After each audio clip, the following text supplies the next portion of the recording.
Hello everyone, Shri IAS academy में आपका स्वागत है। जैसा कि आप जानते हैं कि श्री आईएएस एकेडमी ने एसे राइटिंग सीरीज की शुरुआत की थी। अपने इस पार्ट में हम देखेंगे कि यूपीएससी ने 2020 में किस तरीके का एसे पूछा है, उस एसे को आपको किस तरीके से इनकोड करना है, उसको किस तरीके से लिखना है, उसकी भाषा शैली को कैसे समझना है और कैसे उस एसे में अपने आप को बेहतर से और बेहतर बनाना है। तो चलिए शुरू करते हैं। आज दिन रविवार है। आपको अच्छे से पता है कि हम प्रत्येक रविवार को एक एसे को डिस्कस करते हैं। उसी दिशा में आज का हमारा जो एसे है वो ये है कि जो हम हैं वो संस्कार, जो हमारे पास हैं वो सभ्यता। आज हम इसे इनकोड करेंगे, इसे लिखने की कोशिश करेंगे और देखेंगे कि इस चंद लाइन को हम कैसे 1200 शब्दों में गुंथित कर सकते हैं। ठीक है, तो हम अपने इसकी शुरुआत करें। जो बच्चे पहली बार इस वीडियो को देख रहे हैं उनको हम कुछ बातें बता देना चाहते हैं एसे से संबंधित। पहली बात ये कि हमने आपके लिए कि एसे कैसे राइट करना चाहिए, इसके लिए ऑलरेडी 1 से 8 पार्ट तक हमने ये बताया है कि एसे होता क्या है, कितने टाइप का होता है, किस तरीके से होता है, कैसे लिखना होता है, किन किन बिंदुओं को ऐड करना होता है, एसे में और संपादकीय में क्या डिफरेंस है। मतलब आप ये समझ लो कि आपने एसे से रिलेटेड अगर 500 किताबें पढ़ी हैं दुनिया की, पहले बात तो पढ़ी नहीं होंगी, सिंपल सी बात है। अगर आप 500 किताबें पढ़ेंगे, 5000 से भी ज़्यादा टॉपर्स को सुनेंगे, 500 से ज़्यादा इंडिया के टॉप एजुकेटर जो एसे राइटिंग आपको कराते हैं उन्हें सुनेंगे, तो इन सबको सुनने की आवश्यकता नहीं है। क्यों? क्योंकि हमने पार्ट 1 से 8 में 500 टॉप एजुकेटर, 5000 से भी ज़्यादा सिलेक्टेड जो पर्सन हैं, यूपीएससी संस्थान जो कि देश का सबसे बड़ा प्रतिष्ठित संस्थान है, और लगभग 500 से भी ज़्यादा बुकलेट्स को इस 8 पार्ट में कवर करा दिया है कि व्हाट इज एसे और कैसे एसे को राइट करना है। ठीक है, तो जब भी आप अगर इस वीडियो को देख रहे हो और जब आपकी इच्छा या मन में जिज्ञासा जगे कि हमें ऐसे राइटिंग करना है, सिर्फ सीखना ही नहीं है, तो आप पहले 1 से लेके 8 पार्ट तक देख लें। ये हमारी रिटन में गारंटी है कि अगर आप 1 से लेके 8 तक वो पार्ट देख लेंगे तो एसे से संबंधित जितने भी प्रश्न आपके मन में कौतूहल उत्पन्न कर रहे हैं अपने आप समाप्त हो जाएंगे और आपको एसे के प्रति ऐसा प्रेम हो जाएगा कि ब्रेकअप करने का मन ही नहीं करेगा और प्रत्येक रविवार आप उससे मिलने चले जाएंगे। ठीक है, तो ये बातें आप समझ गए। चलिए, कोचिंग करने का देखो सबसे बड़ा फायदा ये होता है कि कोचिंग नहीं करनी चाहिए। फार्मूला है, अपनी मेज के सामने लिख लो। अब आप में से लग रहा होगा सर आप भी तो कोचिंग पढ़ा रहे हो। कोचिंग कहाँ पढ़ाते हैं हम, कोचिंग कभी नहीं पढ़ाते हैं। ठीक है, तो ये आपने देख लिया, सारी बातें आप समझ गए। तो अब देर किस बात की, अब इसको हम इनकोड करते हैं। ठीक है, और समझने की कोशिश करते हैं कि वास्तव में ये एसे हमसे पूछा क्यों गया। पहले तो आपके दिमाग में आना चाहिए कि साहब ये एसे हमसे आखिरकार पूछा क्यों गया, क्या आप बता सकते हैं? तो बिल्कुल साहब, ये एसे आपसे इसलिए पूछा गया, जो हमारे एजुकेशन मिनिस्टर है ना, नाम याद आ रहा होगा आपको, पोखरियाल साहब, बहुत ही टैलेंटेड पर्सन है। इसलिए नहीं कि बीजेपी पार्टी की, यहाँ दिमाग मत लगाना। मैं वैसे भी हमेशा हर एक पार्टी का विरोध करता हूँ, आप हमारे वीडियो को देख सकते हैं, लेकिन जहाँ व्यक्ति सम्माननीय होता है उसका सम्मान करना चाहिए। ठीक है, ये बहुत ही ज्ञानी पुरुष हैं और बहुत ही प्रबुद्ध इंसान हैं। इन्होंने अपने जीवन में बहुत सारी किताबें लिखी हैं। जब ये एजुकेशन मिनिस्टर बनाए गए, पहले एचआरडी मिनिस्ट्री होती थी, उसे नाम बदल दिया गया, एजुकेशन मिनिस्ट्री बना दिया गया। तो क्या हुआ कि इन्होंने अपनी कई सारी बुक दिखाई मीडिया वाले को। ठीक है, उन्हीं में से एक बुक इन्होंने दिखाई थी, भारतीय संस्कृति एवं सभ्यता एवं संस्कार। ध्यान देना, इनकी एक बुक है भारतीय संस्कृति सभ्यता एवं संस्कार। ठीक है, संस्कार में कहीं कहीं पे इन्हीं की दूसरी प्रिंट में है, वहाँ समाज आ जाता है। ठीक, इस बुक का फर्स्ट पेज पे ये लाइन है, जो हम हैं वो संस्कार, जो हमारे पास हैं वो सभ्यता। समझ गए? आपको लगा होगा सर ये तो मतलब जुड़वा भाई है, मतलब डीओपीटी ने इनसे दोस्ती कर ली है। डीओपीटी ने दोस्ती नहीं की है, ये आपकी नज़र के सामने आया था, लेकिन आपने नज़रों से देखा ही नहीं। जिस नज़र से आपको उसको देखना चाहिए था, उनकी किताब को, उस नज़र से आपने देखा ही नहीं।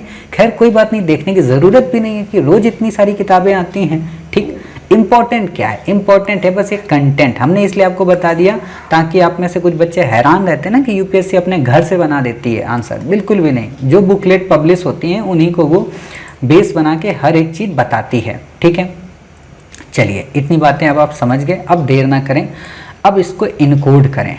अब आप जब भी ऐसे लिखते हैं, देखो हम यहाँ बेसिक से बताते हैं, जिन बच्चों को जल्दबाजी हो वो घर बैठे, है ना, तो बिल्कुल आराम आराम से हम लोग पढ़ते हैं, क्योंकि ऐसे का मतलब ही होता है अपने अंदर को हर जगह से समेटना, अपने व्यक्तित्व को निकालना।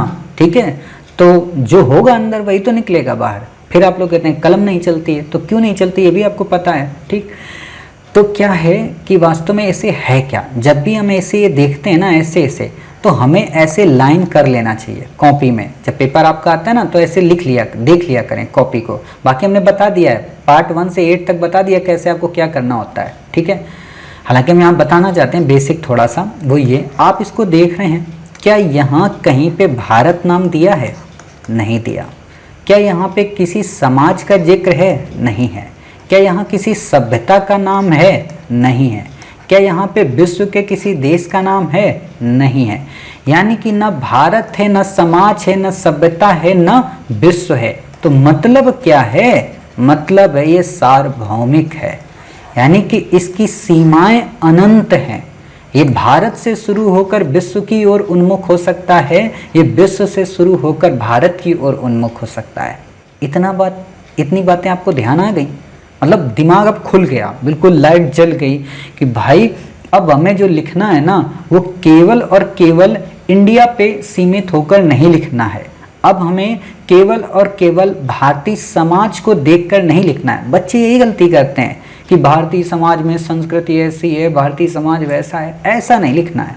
ठीक है, तो आपने देख लिया कि ये विश्व की सीमाओं से परे है, यानी कि एक तरीके से अगर हम ये कहें तो ये हमारा प्यारा सा अमेरिका, हम लोग मान लेते हैं ना, ये अमेरिका हमारा हो गया, ये हमारा एक तरीके का यूरोप हो गया, यहाँ पे आप अफ्रीका को देख सकते हैं। ठीक है, ये आप ऐसे करके ये हमारा, ठीक, ये हमारा प्यारा भारत, ये हमारा यूरोप। ठीक है, तो ऐसे आप यहाँ पे देख सकते हैं, क्लियर, कि इस तरीके से पूरा विश्व है, ये विश्व की सभ्यता और संस्कृतियों से रिलेटेड है। अब जब यहाँ पे दो वर्ड आपको मिले, क्या, एक संस्कार और एक सभ्यता, अब आपके दिमाग में एक चीज़ आनी चाहिए, क्या ये आना चाहिए कि संस्कार का मतलब क्या है। बचपन से आप लोग सुनते आए होंगे कि संस्कार व्यक्ति के अंदर होने चाहिए, कितने, 16 संस्कार। भारत में हिंदू धर्म की मान्यता है कि एक बालक में 16 संस्कार होने चाहिए। इंटरव्यू में यूपीएससी ने पूछा है कि भाई 16 संस्कार में से आप 5 संस्कार बता दीजिए, ठीक है ना, तो पता होने चाहिए संस्कार कौन कौन से हैं। 16 संस्कार होते हैं। ठीक है, गुण मत यहाँ पे ले आना कि हाँ जो 36 गुण मिलते हैं ना पत्नी के साथ विवाह करने में, वो वाले गुण नहीं है, ये संस्कार हैं। मैं आपको बताता हूँ संस्कार, जैसे आपका मुंडन होता है उसको बोलते हैं चूड़ामन संस्कार। ठीक है, आप जब गर्भ में होते हैं अपनी माँ के तो उसको बोलते हैं क्या, बताइए, पुंसवन संस्कार। ठीक है, एक संस्कार होता है नामकरण संस्कार। ठीक है ना, आगे जब आप विवाह के योग होते हैं या आप 18 साल के आप में से हो सकता है अधिकांश ही हैं, बट जनेऊ बहुत कम लोग धारण किए होंगे। ठीक है, तो जनेऊ धारण करना ये भी एक संस्कार है, लेकिन आजकल इसको क्या किया जाता है, विवाह जब होता है ना आपका, जब आपकी अर्धांगिनी के साथ आपका विवाह हो रहा होगा या आपका पति के साथ आपका विवाह हो रहा होगा, तो वहाँ पे आपके पति देव, अगर लड़की है तो पति देव ही पहनेंगे, लड़कियों को नहीं पहनना होता जनेऊ। जनेऊ जो होता है ना वो पति ही पहनता है, दोनों के, लड़की के भी, मतलब अपनी पत्नी के भी और अपने भी, तो इसलिए वो 2 जोड़े जनेऊ पहनता है। ठीक, तो उसको बोलते हैं, वहाँ पे संस्कार होता है। तो ये हमारे कुछ संस्कार हैं, जनेऊ है, चूड़ामन है, पुंसवन है, ठीक है, नामकरण है।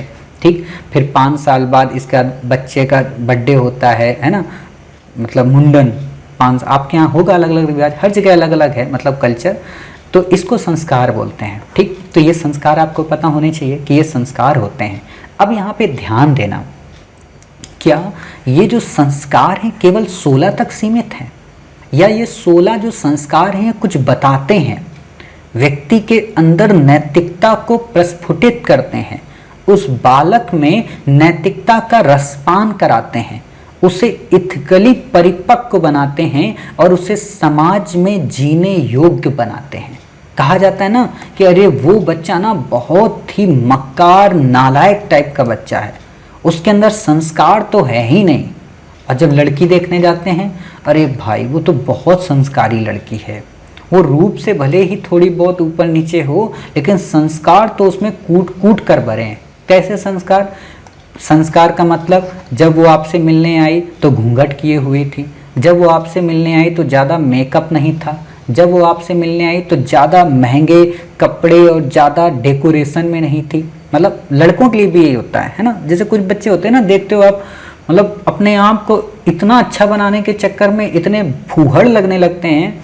देखो सुंदरता जो होती है ना, सिंपल सी बात है, सादगी में जो सुंदरता है ना वो दुनिया में कहीं नहीं है। बिल्कुल आप अगर सिंपल हो बहुत अच्छे लगेंगे, और जितना आप मेकअप कर लेंगे ना उतने गोबर लगेंगे। सिंपल सी बात है, जितना आप सिंपल होंगे उतने अच्छे लगेंगे, जितना मेकअप करेंगे उतने गोबर लगेंगे।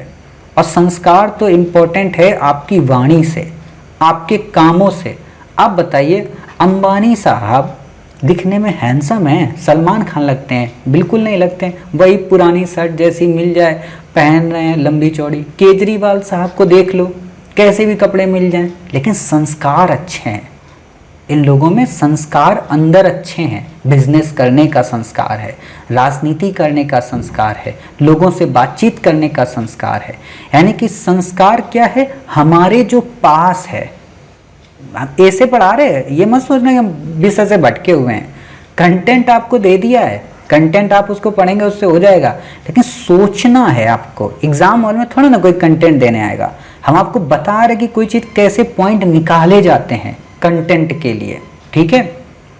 तो ये आप थिंकिंग करेंगे वहाँ पे कि हमारे पास जो चीज़ें वो संस्कार हैं। जैसे महात्मा बुद्ध, उनके पास एक सभ्यता थी, उनके परिवार था, उनके पिताजी थे, उनका एक वंश था पूरा का पूरा।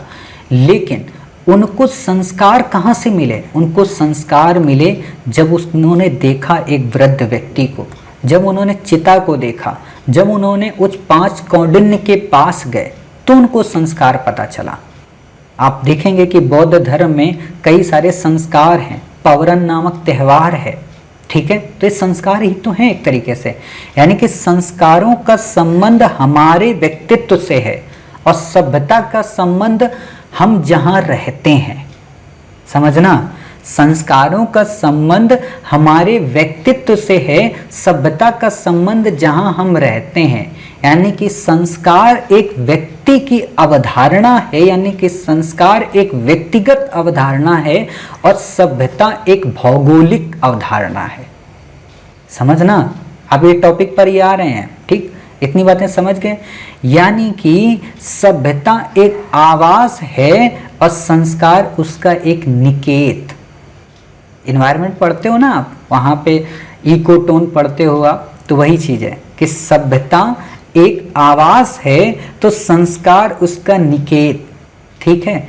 सभ्यता एक भौगोलिक क्षेत्र है तो संस्कार उसके अंदर स्थापित छोटे छोटे क्षेत्र, ठीक है। इतनी बातें समझ गए। अब यहाँ पे बताओ, सभ्यता एक भौगोलिक है, ठीक है, संस्कार क्या हुए?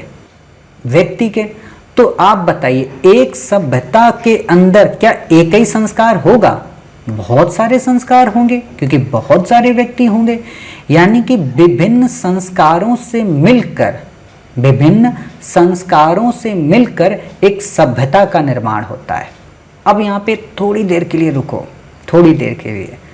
संस्कार और संस्कृति, ठीक है।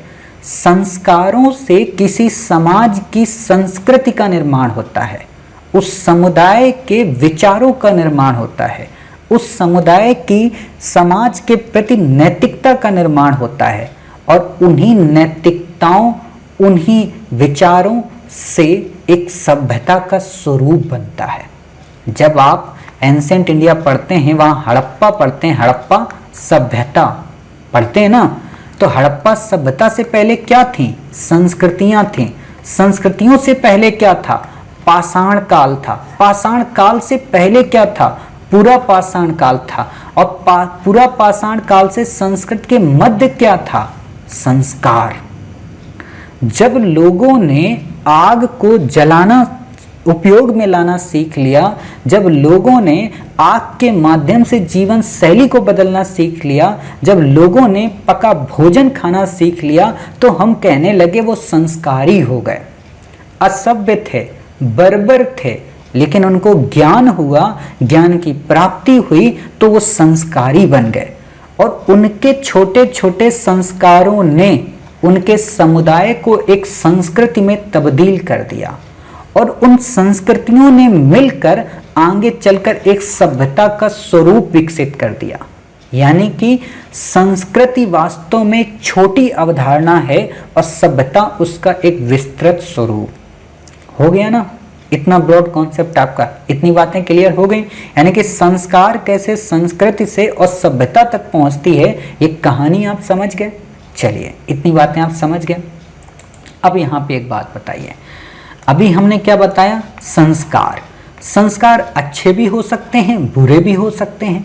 संस्कार अच्छे होंगे तो समाज अच्छा बनेगा, संस्कार अच्छे होंगे तो राज्य अच्छा बनेगा, संस्कार अच्छे होंगे तो वो देश प्रगति करेगा। ठीक है, वहाँ की जो सभ्यता होगी वो अपने आप अच्छी होगी। जैसे नहीं कहा जाता है कि भारतीय जो संस्कृति है, दुनिया की संस्कृतियाँ मिट गई लेकिन भारत की संस्कृति अभी भी यथावत बनी है। नहीं कहता कि हस्ती है हमारी जो कुछ मिटती नहीं। तो ये जो चीज़ है, सारे जहाँ से अच्छा हिंदुस्तान हमारा, चंदन है इस देश की माटी, तपोभूमि हर ग्राम है, हर बाला देवी की प्रतिमा, बच्चा बच्चा राम है। ये क्या है? जब आप ये गीत सुनते हैं कि चंदन है इस देश की माटी, तपोभूमि हर ग्राम है, हर बाला देवी की प्रतिमा, बच्चा बच्चा राम है, जहाँ सिंह बन गए खिलौने गाय, जहाँ माँ प्यारी है ना। ये हम लोग गाते थे जब स्कूल में प्रेयर होती थी, तो हम लोगों को एक मंगलवार वाला दिन होता था ना, तो मंगलवार वाले दिन लड़कियां प्रेयर नहीं करती थी क्योंकि हनुमान चालीसा पढ़नी पड़ती थी, तो उसमें हम लोगों को प्रेयर में बुलाया जाता था। तो हम लोग यही बोलते थे कि चंदन है इस देश की माटी, तपोभूमि हर ग्राम है, हर बाला देवी की प्रतिमा, बच्चा बच्चा राम है, जहाँ सिंह बन गए खिलौने गाय, जहाँ माँ प्यारी है ना। तो ये जो चीज़ है ये क्या है? संस्कार। राम का संस्कार, सिंह का संस्कार, ग्राम का संस्कार, अपनी भूमि से प्यार का संस्कार, ये हमें परिपक्व बनाता है और हमारी सभ्यता को ओजस्वित करता है। ठीक है, अब बात आती है सभ्यता की। अगर यही संस्कार निगेटिव हो जाएं, अगर यही संस्कार पर्यावरणीय के प्रतिकूल हो जाएं, प्रकृति के अगेंस्ट हो जाएं, लोगों के, वो जो लोग हैं उनके व्यक्तित्व में टकराहट उत्पन्न करें, लोगों को अहिंसात्मक बना दें, तो सभ्यता खराब होगी। अब आप बताइए, जब आप लोग हड़प्पा सिविलाइजेशन अब पढ़ेंगे, हड़प्पा सभ्यता में जब आप पतन के कारण लिखते हैं, वहां पे अगर आप ये लाइन लिख दें कि हड़प्पा सभ्यता का कुछ भी कारण रहा हो ये तो नहीं पता, लेकिन एक बात तो निश्चित कही जा सकती है कि हड़प्पा सभ्यता में संस्कारों की कमी हो गई होगी, जिस कारण उस सभ्यता का पतन हो गया। आप बताइए, एग्जामिनर आपको नंबर कितना बेहतरीन देगा? जब आप ये लिखते हैं कि हड़प्पा जो सभ्यता है वो संस्कृतिकरण का परिणाम है, यानी कि कई संस्कृतियों के मिलन का परिणाम है, तब आप वहाँ बता सकते हैं ना कि संस्कृतिकरण वास्तव में संस्कारों से शुरू होता है, और संस्कार किसी व्यक्ति के व्यक्तिगत होते हैं, उस समुदाय के व्यक्तिगत होते हैं, और उस समुदाय का जब दूसरे समुदाय से मेल होता है तब उन संस्कारों का आदान प्रदान होता है। और उन संस्कारों में जरूरी नहीं है कि उनके संस्कार और हमारे संस्कार सेम हो। ठीक है, तो ये चीज़ आप समझिए। जैसे एक शाकाहारी इंसान से आप मिलेंगे तो 1000 तर्क देगा कि मुर्गी क्यों नहीं खानी चाहिए। मुर्गी का मतलब मुर्गी के अंडे या मुर्गी ही। ठीक है, मांसाहारी से मिलेंगे तो 1000 तर्क दे देगा कि क्यों खाना चाहिए। समझ गए? तो क्या है, बचपन से उसको संस्कार दिए गए हैं कि मुर्गी खाना बहुत अच्छी चीज़ है, इससे बॉडी बनती है, इससे ये होता है, इससे वो होता है। हमें क्या संस्कार दिया गया? मतलब जो शाकाहारी है उसको क्या संस्कार दिया गया कि देखो किसी भी जीव की हत्या नहीं करनी है, हिंसात्मक नहीं होना है, अहिंसा का वर्ण करना है। तो ये संस्कार ही तो हैं। अब एक बात बताइए, जो इंसान रोज मुर्गी को मार रहा है, जो इंसान रोज जानवर को मार रहा है, जो इंसान रोज पशुओं की बलि चढ़ा रहा है, उस इंसान से आप इस चीज की उम्मीद कर सकते हैं कि विपरीत से विपरीत परिस्थिति में उसका हृदय पसीज जाए, विपरीत से विपरीत परिस्थिति में वो व्याकुल हो जाए, वो आपकी संवेदना को समझ सके, वो आपकी वेदना को समझ सके? बिल्कुल नहीं समझेगा। क्यों? क्योंकि जब वो उस जीव की वेदना को नहीं समझ पा रहा। मैं देखो ये नहीं कह रहा हूँ मीट खाना चाहिए कि नहीं खाना चाहिए, आप खाते हो तो खाओ या ना खाते हो ना खाओ, मैं ये बिल्कुल नहीं कह रहा हूँ, ठीक है। मैं बस आपको रियलिटी से रूबरू करा रहा हूँ, ठीक है। तो ये चीज़ आप समझिए कि वास्तव में संस्कारों का कितना महत्व होता है किसी व्यक्ति। देखो आजकल यूपीएससी इसलिए ऐसे प्रश्न पूछती है, ये सब इथिक्स के होते हैं, क्योंकि वो जानना चाहती है कि आप हो क्या, आप में है संस्कार की नहीं है। भाई अब हम इतनी देर से इतनी बातें बोल पा रहे तो क्यों बोल पा रहे? कुछ बहुत तो संस्कार मेरे माता पिता ने दिया होगा ना, बचपन से लेके आज तक कुछ संस्कार तो हमारे अंदर गुंथित किए होंगे ना, हमारे आसपास के पड़ोस के मित्रों ने हमें कुछ संस्कार सिखाए होंगे ना, कुछ समाज के लोगों ने हम पर ताने दिए होंगे ना। तो उन्हीं संस्कारों के कारण तो आज श्री आईएएस एकेडमी है, उन्हीं संस्कारों के कारण तो हम आज आपको कुछ बता पा रहे, वरना कैसे बता पाते, ठीक है ना। तो इसीलिए कहा जाता है ऐसे हमारे अंदर से निकलने वाली अभिव्यक्ति है, और जब हम ऐसे लिखते हैं तो एग्जामिनर हमारा कैरेक्टर समझ जाता है, और जब कैरेक्टर समझ जाता है तो अंकों में बढ़ोतरी कर देता है। इसीलिए ऐसे रट्टा मार वाला टॉपिक नहीं होता है, ठीक है। तो आप ये समझ गए कि हर व्यक्ति के संस्कार अलग अलग हो सकते हैं। कई बार परिस्थितियां होती हैं जो संस्कारों को विपरीत बना देती हैं। परिस्थितियां मतलब, अब यहाँ ध्यान देना, मतलब संस्कारों को विपरीत कौन बनाएगा? आप कुछ परिस्थितियां कौन सी? भौतिकवादी कौन सी? क्लाइमेट, लोगों का व्यवहार, उस कम्युनिटी का व्यवहार, बाहर का ज्योग्राफिकल कंडीशन, वो व्यवहार को चेंज करेगी। और ये बाहरी जो वस्तुएं हम बोल रहे हैं, भौतिक वस्तुएं, ये क्या है? सभ्यता ही तो है।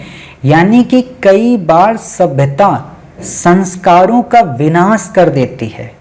यानी कि अब दिमाग लगाओ कि जब हम भूमंडलीकरण की ओर बढ़ते हैं, जब हम ज़्यादा सभ्य होने की ओर बढ़ते हैं, तो हम संस्कारों को भूल जाते हैं, अपनी संस्कृति को भूल जाते हैं। हम डोमिनोज के पिज्ज़ा को तो याद रखते हैं, लेकिन सुबह माँ के पराठों को भूल जाते हैं। हम स्विगी के ऑर्डर को तो याद रखते हैं, लेकिन हम अपने घर के भुट्टे को भूल जाते हैं। हम नींबू पानी को भूल जाते हैं, कोल्ड ड्रिंक को याद रखते हैं, है ना। संस्कार, आप बताइए क्रिस्टियानो रोनाल्डो को क्या याद आया? संस्कार ही तो याद आया। किस पर दांव लगाया? सभ्यता पर, कि कोका कोला मत पियो, उठा के रख दी।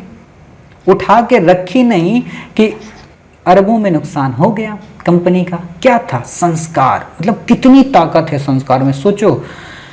रोनाल्डो एक पर्सनैलिटी है। पर्सनैलिटी मतलब ये नहीं है कि वो व्यक्ति है, वो व्यक्ति नहीं, वो व्यक्तित्व है अपने आप में। व्यक्तित्व का मतलब क्या होता है कि जिस पर कईयों लोगों की जिंदगियां जुड़ी हों, जो कई लोग उससे इंस्पायर होते हैं। जैसे सचिन तेंदुलकर, हम उनको देखकर उनसे कुछ सीखते हैं। जैसे नरेंद्र मोदी जी, उनसे देखकर हम कुछ सीखते हैं। अब यहाँ दिमाग मत लगाना कि नरेंद्र मोदी जी से सर क्या सीख सकते हैं। नरेंद्र मोदी जी से कुछ सीख, देखो आज क्या सिचुएशन है क्या नहीं वो एक अलग चीज़ है, लेकिन बेस से सोचो ना कि नीचे से कोई व्यक्ति ऊपर तक इतने पद पे आ जा रहा है। मतलब आप लोग ही हो, आप शून्य से आज आईएएस कल बन जाओगे, तो स्ट्रगल स्टोरी हुई कि नहीं हुई? मतलब इतने योग्य लीडर होने के बावजूद भी अगर कोई देश का प्राइम मिनिस्टर बन जा रहा है, कैसे बनना है वो अलग बात है, ठीक है। अच्छे दिन आपके आए कि नहीं आए वो अलग बात है, उस पर डिबेट कभी करना अकेले बैठ के। लेकिन एक चीज़ ये सोचो, तो वो क्या थे? संस्कार ही तो थे, वाणी की ओजस्विता ही तो थी जो लोगों को प्रभावित की। 135 करोड़ लोगों का दिल जीतना आम बात है। यहाँ आदमी एक का दिल नहीं जीत पाता है, 3 महीने बाद ब्रेकअप हो जाता है, और 135 करोड़ लोगों का दिल जीतना है। कैसे भी जीता, किसी भी तरीके से जीता, तो तरीका होना चाहिए, वो संस्कार है। वही क्रिस्टियानो रोनाल्डो में संस्कार, यानी कि उसने बस कोक की बोतल ही तो हटाई। ये नहीं कहा कि ये बोतल बिल्कुल खराब है। आप देखना उस वीडियो में, ये नहीं कह रहा कि बोतल खराब है, ये कह रहा पानी अच्छा है पीना, मतलब इससे अच्छा पानी है। यानी कि खराब नहीं है लेकिन पानी अच्छा है। झूठे संस्कार हैं उसके, ठीक। अब वही संस्कार उस मटेरियल वस्तु पे चोट पहुंचाएंगे, यानी कि कभी कभी संस्कार सभ्यता को तोड़ते हैं और कभी कभी सभ्यता संस्कारों पर आघात करती है। और जब सभ्यता और संस्कार के मध्य जब ये द्वंद्व होता है तो संस्कृति खतरे में पड़ जाती है। अब समझे, यानी कि हमें इसको किस तरीके से लिखना है, किस तरीके से हमें इसको कोड करना है। क्लियर?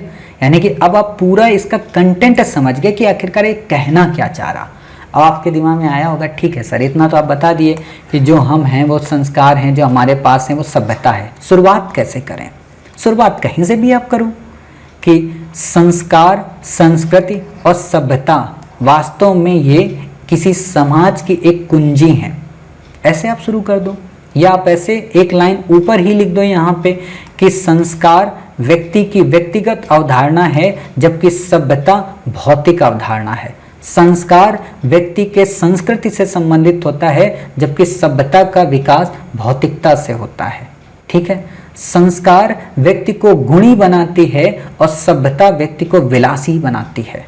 संस्कार व्यक्ति को नैतिकता का रसपान कराते हैं और सभ्यता व्यक्ति में नैतिकता और अनैतिकता दोनों का समावेश कराते हैं। यहाँ मैंने दोनों क्यों बोला? क्योंकि जरूरी नहीं होता है कि हर सभ्यता बेकार ही हो।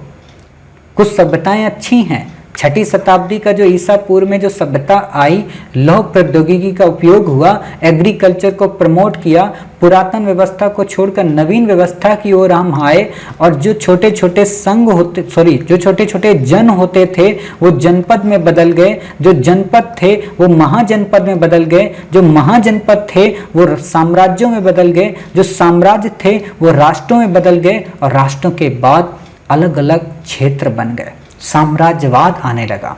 ठीक है, तो इसने एक तरीके की शुरुआत की। आप कह सकते हो कि संस्कार में लोभ नहीं है लेकिन सभ्यता लोभी है। संस्कार सीमित संसाधनों में सामान्य से सामान्य जीवन व्यतीत कर सकते हैं, लेकिन सभ्यता में सीमित संसाधनों के अभाव में लोग आत्महत्या भी कर सकते हैं। समझ रहे? यानी कि अगर आपके अंदर संस्कार हैं तो आप विपरीत से विपरीत परिस्थिति में कूल रह सकते हैं, लेकिन अगर आप सभ्यता के विलासी हैं तो आप नहीं रह पाएंगे। आप देखिए सुशांत सिंह राजपूत साहब को, सभ्यता ही में ही तो थे, भौतिक विलासी ही तो बन गए कि नुकसान हुआ, मूवी नहीं मिली, टंग गए। ये नहीं करना चाहिए। कई बार आप में से कई बच्चों का मैसेज आता है कि सर मन करता है कि आत्महत्या कर लें, तो मुझे ये सोचकर दुख होता है कि भाई आपके जीवन में भी इतनी बड़ी समस्या कहाँ से आ गई कि आप आत्महत्या की ओर उन्मुख हो गए। आप कब हुए आत्महत्या की ओर? जब आपकी प्रेमिका, आपके प्रेमी ने आपको छोड़ दिया, यानी कि आपकी सभ्यता ने आपको छोड़ दिया। आप में वो संस्कार होने चाहिए भाई। छोड़ दो, जाओ। 135 करोड़ लोग हैं, कोई भी मिल जाएगा। 135 करोड़ लोग हैं, कोई भी मिल जाएगा। 10 अरब लोग हैं, कोई भी मिल जाएगा।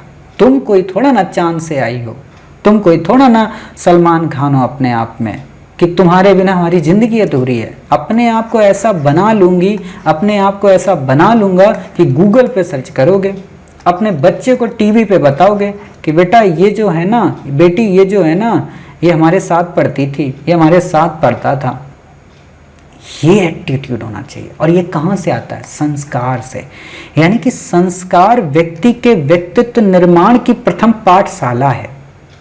इसीलिए कहा जाता है कि आज जो हमारा ये भौतिक भूमंडलीकरण हो रहा है, तो इस भूमंडलीकरण में क्या दिक्कत आ रही कि माता पिता के पास समय नहीं है, वो पैसे कमाने के चक्कर में परेशान हैं, बच्चों को वो समय दे नहीं पा रहे। जब बच्चों को समय दे नहीं पा रहे तो उनको कोई संस्कार नहीं दे पा रहा, संस्कार नहीं दे पा रहा तो क्राइम बढ़ रहा है। जैसे आप हमेशा सुनेंगे कि लड़की से पूछा जाता है कि कहाँ जा रही हो रात में, किससे मिल रही हो, किससे बातें की। कभी अपने बेटे से पूछा है कि क्या कर रहे हो? जैसे एक बार मेरे पिताजी से एक पर्सन आए, सज्जन महोदय, ऐसी बात कर रहे थे, तो उन्होंने ऐसे ही पूछा कि आप बड़े अपने बच्चों की चिंता करते हो और ख़ासतौर पर अपने लड़कों की तो आप बड़ी चिंता करते हो। मतलब मेरे पिताजी से वो कह रहे हैं। तो बोले देखो, लड़कियों को ना उस पर इतना ध्यान नहीं देना चाहिए। लड़कों से अगर माता पिता प्रश्न करने लगे ना तो लड़कियों के साथ क्राइम होगा ही नहीं। हम क्या सोचते हैं, लड़कियां क्राइम में लिप्त होती हैं। लड़के क्राइम में लिप्त होते हैं। अगर हम ये पूछें कि बेटा रात में तुम कहाँ गए थे, तो क्वेश्चन बताना पड़ेगा ना। बेटी कहाँ गई थी तो सभी पूछते हैं, भाई बेटों से भी क्वेश्चन पूछा करो। और मेरे यहाँ है, मेरे यहाँ सबसे क्वेश्चन पूछा जाता है, कहाँ गए थे, किससे बात कर रहे थे, किसका फ़ोन आया। और सबसे बड़ी बात है ना, मेरे घर में किसी के भी फ़ोन में पासवर्ड आप नहीं लगा सकते हो, कोई भी पासवर्ड। अगर आपने पासवर्ड लगाया तो समझ लो आप कुछ गलत कर रहे हो। इसलिए हम लोग यहाँ पासवर्ड नहीं होता है। और मुझे तो सबसे ज़्यादा नफरत है पासवर्ड वालों से।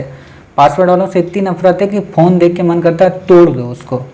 पासवर्ड क्यों, मतलब पासवर्ड ज़रूरी है, मानते हैं एक तरीके से कि पासवर्ड ज़रूरी है, लेकिन पासवर्ड वहाँ ज़्यादा ज़रूरी हो जाता है जहाँ संस्कार डगमगाने लगते हैं, कुछ छिपाने लगते हो, तभी तो पासवर्ड आता है ना। भाई हम कोई चीज़ जब चोरी करते हैं तभी पासवर्ड लगाते हैं, तिजोरियों में पैसा रखते हैं तभी पासवर्ड लगाते हैं। अगर सब कुछ ओपन है, आओ कुछ भी करो, मेरा कैरेक्टर सर्टिफिकेट है, मेरा फ़ोन देखो। मैं तो हमेशा कहता हूँ मेरा फ़ोन चेक कर लो, जिसको चेक करना हो चेक करो, किसके नंबर है, किससे बातें कर रहा हूँ, क्योंकि फुअड़ता है नहीं। यानी कि ये क्या चीज़ है, ये संस्कार हैं आपके अंदर, और ये आप में हैं, कईयों में आप लोगों के अंदर हैं ये संस्कार। ऐसा नहीं है जितने लोग सुन रहे हो संस्कारी ही हो तभी सुन रहे हो, वरना कौन गुंडा सुनना होगा इस चीज़ को, या कौन अभद्र टाइप का या अराजक व्यक्ति सुनना होगा, वो तो पहले ही हट गया होगा, अरे यार हटो क्या ये ज्ञान दे रहा है। ठीक है, तो ये चीज़ें हैं, यानी कि संस्कार हमारे जीवन की प्रथम पाठशाला है। अब आप क्या कर सकती हैं या क्या कर सकते, आप इसी लाइन को पहले से ऊपर लिख लें, संस्कार हमारे जीवन की प्रथम पाठशाला है, ठीक, और सभ्यता उसकी परिपक्व अवस्था, ऐसे आप बता दें, ठीक। या आप ऐसे बता दें कि संस्कार हमारे जीवन की प्रथम पाठशाला है, जबकि सभ्यता भौतिक जीवन की प्रथम आधारशिला। समझ गए। और फिर आप इसी को एक्सप्लेन करें, और जब एक्सप्लेन करें तो इसको अतीत से जोड़ें कि मानव विकास के जीवन के प्रारंभिक चरण से, या आप शुरू में ही दोनों के अंतर को बताएं और फिर मानव विकास को जोड़ें। और जब ऐसे बताते जाएं ना, और जैसे धीरे धीरे आगे बढ़ें, तब आप इसमें मिस्र की सभ्यता, मेसोपोटामिया की सभ्यता, नील की सभ्यता, हर एक तरीके की सभ्यता इसमें बताते चले जाएं। हड़प्पा की सभ्यता बताएं, भारत में इतिहास की कहानियों को इसमें ग्रंथित करते जाएं कि भारत ने कैसे विभिन्न आक्रमणकारियों से उनके संस्कारों को सीखा। यूनान से हमने सीखा तो गांधार कला बना दी, खुद का बनाया तो अमरावती बना दी। मथुरा में भी हमने अपने ही संस्कार डाले, हमने ऋषि मुनियों से लेकर देवी देवताओं में भी संस्कारों के रूप में प्रज्वलित किया। हमने सभ्यता की भौतिकता को त्याग कर गृहस्थ आश्रम के साथ साथ वानप्रस्थ को अपनाया। हमने भक्ति आंदोलन के माध्यम से लोगों में संस्कारों को प्रस्फुटित करने का प्रयत्न किया। हमने बुद्ध के धर्म के माध्यम से आडंबर को दूर करने का प्रयत्न किया। हमने भौतिकता की उस विलासिता को त्याग कर न त्वम काम्ये राज्यम न स्वर्गम न पुनर्भवम पे अपने राज्य का निर्माण किया। हमने वैष्णव जन तो तेने कहिए जो पीर पढ़ाई जाने रे संस्कारों से अपने आप को पोषित किया। हमने यत्र नारस्ते पूजनते तत्र देवता रमनते जैसे संस्कारों से महिलाओं के प्रति सम्मान को अभिव्यक्त किया। हमने भारत को केवल एक भूमि का टुकड़ा न मानकर भारत को भारत माता माना। ये संस्कार है। अब सोचो ऐसे आप क्वेश्चन मार्क टाइप के लिख दो, एग्जामिनर के रोए खड़े हो जाएंगे कि वाह यार इसने क्या लिख दिया, मतलब इसने कंटेंट को कितना क्रिएटिव बना दिया। और फिर आप इसी को बताओ संस्कार और सभ्यता को कोविड-19 से रिलेट करते हुए कि कोविड-19 के पेंडेमिक में जहां कुछ डॉक्टरों के संस्कार इतने ओजस्वी थे कि उन्होंने दिन और रात एक कर दी अपने मरीज को बचाने में, लेकिन वहीं कई ऐसे अस्पतालों की सभ्यता इतनी विनाशकारी थी कि चंद पैसों के लालच में उन्होंने संस्कारों को त्याग दिया। कितना बेहतरीन लाइन है, मतलब एक दूसरे को काउंटर करती हुई, गाली भी मत दो ताली भी मत बजाओ, लेकिन वही है ना अपने आप ही सब कुछ होता है। आप लोग क्या करते हो ना, किसी को छोटा दिखाने के लिए उसको खूब गालियां सुनाते हो, अरे मत सुनाओ उसको गालियां, अपने आप को इतना बड़ा बना लो कि दिखने में छोटा लगने लगे, ठीक है ना। ऐसा आप बताओ कि किस प्रकार गंगा में बहती लाशें हमारे संस्कारों को कचोटती हैं, किस तरीके से भौतिकता की इस विलासिता ने कोविड-19 को प्रखर बना दिया, किस तरीके से आज भी मानव अपने आप को भोग विलासिता में संलिप्त किए हुए है, अपनों से अपनों को दूर किए हुए है। किस तरीके से आज लोग भागम भाग भरी दौड़ में एकल परिवार की ओर बढ़ रहे हैं और अपने संयुक्त परिवार के संस्कारों को भूल रहे हैं। कैसे आज लोग अपने तीज और त्यौहार को भूलते जा रहे हैं। लोग केवल रमजान इसलिए रहते हैं क्योंकि अल्लाह ने कहा है। लोग रमजान इसलिए नहीं रहते हैं क्योंकि यह शुद्धता का प्रतीक है। लोग दिवाली इसलिए नहीं मनाते हैं क्योंकि यह पर्यावरण के प्रदूषण दूर करने का एक संस्कार है। लोग दिवाली सिर्फ पटाखों के लिए मनाते हैं। लोग होली सिर्फ इसलिए नहीं मनाते कि वो अपने अंदर छिपे उन अवगुणों को दूर कर सकें और अपने अंदर उन गुण रूपी संस्कारों को प्रस्फुटित कर सकें, बल्कि लोग होली इसलिए मनाते हैं क्योंकि वो रंगों से बस खेल सकें। अपने जीवन के रंगों को गुलजार करने के लिए उन्होंने न जाने कितने बागों को उजाड़ दिया। अब ये बाग जानते हो कहाँ से वर्ड लिया है? बागबान मूवी से, ठीक है। न जाने कितने बागों को उजाड़ दिया, न जाने गमलों में अपने संस्कारों को सीमित कर लिया। जरूरत है आज कि इन संस्कारों को बगीचों में बदला जाए। जरूरत है आज इन संस्कारों को पूरी धरा में बिखेरा जाए। जरूरत है आज इस सभ्यता रूपी दीवारों में संस्कारों को जोड़ा जाए। जैसे मैंने एक बुक पढ़ रहा था, इनकी जेफ केलर की थी या शायद स्टीफन कॉवी की, मुझे याद नहीं है, दोनों में थोड़ा सा कन्फ्यूजन है। इनमें बुक पढ़ रहा था तो इनमें बहुत अच्छी बात थी। हिंदी में मैं आपको बता देना चाहता हूँ। इन्होंने बहुत बढ़िया बात बोली कि हमने सड़कें तो चौड़ी कर ली लेकिन संस्कारों को सीमित कर लिया। हमने टेक्नोलॉजी में तो परिपक्व हो गए लेकिन हमने अपने तरीकों को बिल्कुल छोटा बना लिया। हम संयुक्त परिवार जो हमारा होता था उसको एकल परिवार में तो बदल दिए, लेकिन हमने अपने उन संस्कारों को भूल गए।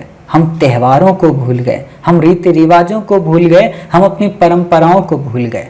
आज दिवाली आती है तो एक रिचुअल मनाते हैं, रक्षाबंधन आता है तो एक बिजनेस मनाते हैं, मदर्स डे आता है तो माँ के लिए एक फोटो चिपका देते हैं, लेकिन जब विवाह हो जाता है तो उसी माँ को वृद्धा आश्रम छोड़ाते हैं। मतलब दुख होता है कि जिस बेटी को किसी बेटी के जन्म से मतलब जन्म मिला है, जिस बेटी को किसी माँ ने जन्म दिया है, उसी बेटी को दूसरी माँ कहती है कि इसको फेंकाओ, मतलब गंगा में फेंकाओ। अभी हाल ही में एक बच्ची मिली है गंगा में प्रवाहित एक बक्से में, ठीक है। मतलब ये क्या चीज़ है? ये हमारे संस्कारों की कमी है। दहेज प्रथा हो, हिंसा हो, महिलाओं को बुरी नज़र से देखना हो, उपभोग की वस्तु समझना हो, यानी कि सभ्यता में क्या है कि महिला एक उपभोग बन गई और संस्कार में क्या है कि महिला यत्र नारस्ते पूज्यन्ते बन गई। सभ्यता में क्या है? महिला एक तरीके का आइटम सॉन्ग बन गई। संस्कार में क्या है? महिला एक देवी बन गई। ये अंतर है। ऐसे आप रिलेट करो कि सभ्यता और संस्कार क्या है। मतलब सभ्यता में विलासिता है, भोग है, संस्कार में संयोग है और योग है। सभ्यता में कराटे हैं और मार्शल आर्ट है, संस्कार में ध्यान है तो ईश्वर की प्राप्ति है। सभ्यता ज्ञान और तकनीक से परे है, संस्कार में ज्ञान का उच्चतम स्तर है। सभ्यता व्यक्ति को सरल बनाने के लिए आई है, जबकि संस्कार व्यक्ति को सरल से और सरल बनाने के लिए है। सभ्यता व्यक्ति को मुश्किल घड़ियों में तोड़ देती है, जबकि संस्कार व्यक्ति को मुश्किल घड़ियों में जोड़ देते हैं। सभ्यता किसी व्यक्ति पर केंद्रित न होकर उस समाज के रीति रिवाज और प्रथाओं पर आधारित होती है, जबकि संस्कार व्यक्ति के तर्क और तथ्य का प्रकाश पुंज होती है। ऐसे बताओ आप, यानी कि हम अब यहाँ पे जब इतना आप बता दें ना, फिर आप अपने को बताएं। अपने को मतलब क्योंकि आप एक सिविल सर्वेंट हैं, ठीक है, तो सिविल सर्वेंट के हिसाब से बताएं कि जब हम तैयारी करते हैं तो हम संस्कारों को सीखते हैं। इथिक्स के पेपर में हम संस्कारों को अपने अंदर प्रस्फुटित करते हैं। हम मूल्यों के माध्यम से अपनी नैतिकता को जागृत करते हैं और कर्मयोगी बनकर इस देश की सेवा करते हैं। ऐसे अगर लिख दिया ना तो भाई साहब मतलब एग्जामिनर का मूड इतना उछल जाएगा कि 170 नंबर दे देगा आपको ऐसे में। होता ही यही है ना कि हम लिखते ही नहीं है, मतलब नंबर जो उसको देना चाहिए, हम क्या होते हैं ना, इनके नोट्स है, उनकी बुक है, उनका वो फलाना का जीरोक्स है, उनकी फलाने की वो वाली चीजें ले ले। अरे भाई खुद पे भरोसा रखो। आत्मदीपो भव, आपके अंदर अनंत संभावनाएं हैं। आप सोचो इतनी देर से मैं बोल रहा हूँ बिना कोई नोट्स, बिना कोई कॉपी के, कहाँ से निकल रहा है? अंदर से। कितना पढ़ा है? बहुत ज़्यादा। आपने कितना पढ़ा है? बहुत ज़्यादा। निकाल क्यों नहीं रहे? मन नहीं है, बाद में निकालेंगे। अरे भाई निकालो ना, लड़ सकते हो घर में 2 घंटे मम्मी पापा से लड़ सकते हो, तब सोचते हो कितने वर्ड निकल गए? नहीं गिनते हो। लेकिन 2 घंटे मतलब ऐसे राइटिंग नहीं लिख सकते हो। 1200 वर्ड लिखने में दिक्कत होती है, लेकिन 1200 वर्ड का लव लेटर लिखने में दिक्कत नहीं होती है। 1200 वर्ड डेली अपनी प्रेमिका और अपने प्रेमी को सोना बाबू कह के बिता देते हो, लेकिन 1200 वर्ड में संस्कार और सभ्यता नहीं लिख पाते हो। लिख लोगे भाई, यकीन रखो अपने पे। आपको हमेशा सुबह उठते यही बोलना है कि मैं दुनिया का सबसे बेहतरीन इंसान हूँ, मैं दुनिया की सबसे टैलेंटेड लड़की हूँ, दुनिया की कितनी भी समस्याएं हो मेरे संस्कारों से बड़ी नहीं हैं, ये सोचना है। दुनिया में केवल मैं ही संस्कारी हूँ, ये अहंकार है। दुनिया में मैं संस्कारी हूँ, ये अहंकार नहीं, ये विश्वास है। ठीक है, दोनों में डिफरेंस होता है। तो आप ऐसे समझ गए कि संस्कार क्या है, सभ्यता क्या है। अब आप जब ऐसे बता रहे होंगे, आप ग्लोबलाइजेशन को ऐड कर देंगे, कोविड-19 को हमने आपको बता ही दिया कि आपको ऐड करना है। ठीक है, आप इसमें हिस्ट्री को ऐड कर देंगे, मॉडर्न इंडिया को ऐड करेंगे, भक्ति आंदोलन को ऐड करेंगे, सूफीज़म को ऐड करेंगे, इस्लाम को ऐड करेंगे, दिवाली को ऐड करेंगे, होली को ऐड करेंगे, ईद को ऐड करेंगे। ठीक है, सिख गुरु पर्व को ऐड करेंगे, मतलब सब कुछ, इंडिया की डाइवर्सिटी और यूनिटी को ऐड करेंगे। फिल्मों को ऐड करेंगे कि दक्षिण भारत की फिल्मों में जहाँ संस्कार दिखता है तो वहीं उत्तर भारत की फिल्मों में हमें सभ्यता दिखती है। दक्षिण भारत की फिल्म जहाँ अपने नैतिक मूल्यों से परे न जाकर नैतिकता का रसपान कराती हैं, तो उत्तर भारत की फिल्मों में सभ्यता और विलासिता और भोग को दिखाया जाता है। और दुख तो इस बात का है कि वर्तमान समय में वेब सीरीज नाम की ऐसी बलाएं आ गई हैं कि जो व्यक्ति के संस्कारों को हर हाल में तोड़ने का प्रयत्न कर रही हैं। दुख तो इस बात का है कि आज हमारे देश में पैट्रियोटिक मूवीज नहीं बन रही, आज हमारे देश में आइडियोलॉजी वाली मूवी नहीं बन रही, आज हमारे देश में हिस्टोरिक मूवी नहीं बन रही है। पैट्रियोटिक और पीरियोडिक, पीरियोडिक का मतलब ऐतिहासिक, पैट्रियोटिक का मतलब राष्ट्रभक्ति, ये मूवी नहीं बन रही है। तो कहाँ से आएगा संस्कार? आज बनता है क्या गाना, आपने कई सारे सुने होंगे ना, मतलब सत्यमेव जयते जब आप देखना तो वहाँ पे आएगा क्या, उसमें बहुत सारे गाने, अब मुझे गाने ही तो नहीं याद रखते, तो गंदे गंदे गाने होते हैं, तो उसमें तो बड़ा वो लगता है, जैसे चिकनी चमेली पौवा लटका के, ऐसे कुछ टाइप का गाना है एक कोई। ठीक है, उसमें पौवा क्या है? दारू की बोतल, यानी कि वो दारू की बोतल है। ठीक है, जैसे आपने कई बार देखा होगा इसका क्या कहते हैं, करीना कपूर का एक कोई गाना है जिसमें मतलब बड़ा फुहरसा टाइप की है। अब क्या उसमें हम बताएं गाने को, तो सब एक से एक बेकार टाइप के गाने हैं। तो ये क्या है? ये हमारे संस्कारों को दूषित करने के सबसे बड़े उपाय हैं। आज हमारे यहाँ क्या दिखाया जा रहा है पिक्चरों में, वेब सीरीज में, कि फलाना उनकी भाभी हैं, फलाने उनके रिश्ते हैं, फलानी उनकी बहन है, उनके साथ वो रिलेशन बना रहे। ये चीज़ हमारे माइंड को हिट करेगी, और हमारे जो बच्चे हैं, हमारे जो पड़ोसी हैं, वो इसीलिए तो अपराध बढ़ रहे हैं। भाई अपराध कैसे बढ़ रहे हैं? फिल्म में दिखाया गया कि लड़के ने लड़की से कहा कि लड़के ने लड़की से कहा आई लव यू। लड़की ने कहा पागल है क्या? लड़का समझ गया पक्का मेरे से प्यार करती। क्यों? क्योंकि फिल्म में दिखाया गया था लड़की ने यही बोला था हीरो से। ठीक, अब पीछा करने लगा, लड़की ने अगर चप्पल उतार के मार दी तो लड़का सोचता अरे बड़ा सौभाग्यशाली हूँ, अब तो पक्का पटेगी ये मुझसे। ये फुहरता है। लड़के अगर छीटा कसी करें लड़की को तो ये लड़के अपने लिए संस्कार मानते हैं। अगर उसी समय उनके पिताजी 2 थप्पड़ या 2 जूते उतार के मारें तो अपने आप उनके जो बुरे संस्कार हैं समाप्त हो जाएं, लेकिन वो ध्यान नहीं देते।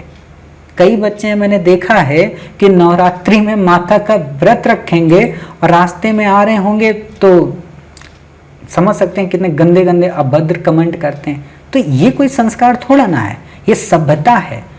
संस्कार वो मंदिर गए थे वो थे, और मंदिर से बाहर निकले तो उनके अंदर सभ्यता आ गई। ऐसे एग्जाम्पल आप बताइए कि किस तरीके से, जैसे आज भी समाज में नहीं होता है कि कई प्रकार के लोग होते हैं कि नहीं महिला को सिर्फ किचन का काम करना चाहिए। ये क्या है? ये सभ्यता है, भौतिक विलासिता के संस्कार क्या थे? जब हमारे यहाँ ऋग्वैदिक परंपरा थी तो महिला और पुरुष दोनों काम करते थे। महिला घर का काम करती थी, मतलब अर्थव्यवस्था में उस समय इकोनॉमी में कौन सी प्रमोट होती थी? गाय, कृषि, एग्रीकल्चर, उसमें महिलाएं सबसे ज्यादा होती थी। तो ये हमारे संस्कार थे। लेकिन हमने सभ्यता की ओर उन्मुख हुए। सभ्यता ने लैंगिक भेदभाव को बढ़ावा दिया, सभ्यता ने हिंसात्मक गतिविधियों को बढ़ावा दिया, सभ्यता ने मानसिक तनाव को बढ़ावा दिया, सभ्यता ने लोगों को लोगों से तोड़ दिया। लेकिन संस्कारों ने मानसिक तनाव को दूर करने के लिए योग दिया। योग हम क्यों कर रहे हैं? क्योंकि भाई साहब कल योग दिवस था 21 जून। इसको बोलते हैं रिलेट करना, करंट से संबंध बनाना। करंट अफेयर्स का सिंपल सा मतलब जानते हो क्या होता है? अफेयर करा देना। किसके साथ? पूरे जीएस के टॉपिक के साथ। जो भी देख रहे हो उसको रिलेट करो हर एक चीज से, अफेयर कराओ ना उनका प्यार मोहब्बत। फिर देखो आपका करंट अफेयर्स कितना बेहतरीन हो जाएगा, उत्तर कितना अच्छा हो जाएगा। तो आप बताओ कि मानसिक तनाव को दूर करने में योग कैसे प्रमुख है, संस्कारों को बढ़ाने में कैसे कुंभ प्रमुख है। कुंभ चर्चा में रहा था, बताइए ना कैसे कुंभ चर्चा में रहा। रमजान कैसे लोगों में संस्कारों को प्रज्वलित करता है ना, कि इस्लाम के जो उसूल हैं, यानी कि इस्लाम में जो मोहम्मद साहब के द्वारा जो सिद्धांत बताए गए, हदीस में और कुरान में जो उन्होंने नीतियां बताई, क्या उन नीतियों पर इस्लाम के लोग चल रहे हैं? क्या उन नीतियों को लोग अपनाए हैं? क्या उनमें वो संस्कारी बने हुए हैं? संस्कार क्या है कि गुरु ग्रंथ साहिब में क्या दिया गया है? संस्कार क्या है कि जब कोई सिख धर्म का व्यक्ति लंगर चलाता है, कौन सा लंगर? ऑक्सीजन लंगर। क्या हम ऑक्सीजन सबको देंगे? किस चीज का लंगर? भोजन लंगर। ठीक है, ये लंगर आप बताइए। यही तो सब बताना है कि ये हमारे संस्कार हैं। यानी कि संस्कार में इच्छा नहीं होती है, संस्कार में लोभ नहीं होता है, सभ्यता में लोभ होता है। सभ्यता ने क्या कहते हैं, कोरोना किट को महंगा कर दिया। कोरोना काल में हाइड्रोक्सीक्लोरोक्विन की ब्लैकमेलिंग कर दी। कोरोना काल में सभ्यता ने रेमडेसिविर को महंगा कर दिया। सोचो ना कि कोरोना काल में सभ्यता ही तो थी जिसने लोगों को महंगा कर दिया। संस्कार थे तभी लंगर चल रहे थे, संस्कार थे तभी लोग बिल्कुल निर्भाव रूप से बिना किसी पैसे की मदद कर रहे थे। संस्कार थे, लोगों ने हर एक व्यक्ति की बढ़ चढ़ कर मदद की। तो संस्कार और सभ्यता ऐसे बताइए। अब आप जब निष्कर्ष की ओर पहुंचेंगे तब आप बताएंगे कि जरूरत किसकी है, संस्कार की या सभ्यता की या संस्कृत की। यानी कि संस्कार में अगर सभ्यता के कुछ अच्छे इनपुट को ले लें तो हम बेहतर संस्कृति बना सकते हैं, और ये बेहतर संस्कृति भारतीय संस्कृति की तरह अक्षुण्ण रहेगी, जिसकी हस्ती तब भी थी, आज भी है और आगे भी रहेगी। ये वो सुजलम सुफलम मलयजम धरती है जहाँ पर सस्य श्यामलम रूप से हर एक चीज प्रवाहित हो रही है। ऐसे आप बताइए, ठीक है। तो आप समझ गए कि इसको हमें कैसे बताना है, किस तरीके से यहाँ पे पॉइंट्स को ऐड करना है। इसने आपके माइंड को खोल दिया। देखो अब आप कंटेंट पढ़ना, ठीक, और कंटेंट के बीच बीच में अपनी बातों का उल्लेख करना। और यहाँ पे एक बात और बताएं, गवर्नमेंट की स्कीम जरूर बताना, एक भारत श्रेष्ठ भारत, अमृत महोत्सव, ठीक है, यहाँ पे पर्यटन पर्व, ठीक है, अतुल्य भारत, इन सबको जरूर बताना। मतलब नेशनलिज्म को प्रमोट करना, क्योंकि संस्कार और संस्कृति की बात है। जैसे ये देखो, संस्कृति संस्कार और सभ्यता की कुंजी ही है मानव अस्तित्व, मानव जीवन के अस्तित्व की कुंजी।